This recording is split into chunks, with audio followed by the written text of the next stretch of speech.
Hello guys, আসসালামু আলাইকুম। কেমন আছেন? আমাদের তৃতীয় ভিডিওতে আপনাদের স্বাগতম। আজকে লেবুর গাছ নিয়ে কথা বলবো।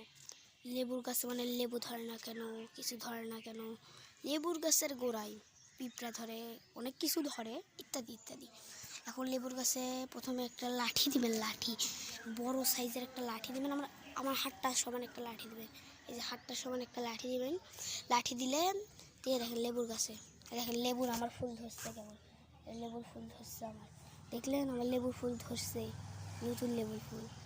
এই নতুন লেবুর ফুল ধরছে মানে 100%। এই লেবুর ফুলে ধরার কারণ কে দেখেন, কারণ কি দেখেন, দেখেন কারণ মানে দেখেন আমি কি মাটি দিছি। এখানে শুকনা মাটি দেওয়া দরকার, শুকনা মাটি, কোনো সাইড দরকার নাই, শুকনা মাটি, শুধু শুকনা মাটি দিয়ে লাগাবেন গাছ, ইনশাল্লাহ কত সুন্দর হবে আপনি নিজেও কল্পনা করতে পারবেন না। যেরকম দেখালাম মরিচের গাছটা, যেমন একবারে এই যে একবারে এই গাছটা কত সুন্দর হবে আপনি নিজেও কল্পনা করতে পারলাম, বললামই তো। কিন্তু খালি শুকনা মাটি দিবেন আর একটু পানি আর একটু ভিজা মাটি, অল্প একটু এতটুকু ভিজা মাটি দিবে খালি উপর দিয়ে, যদি খালি লেপে দিলেও আরও ভালো হবে।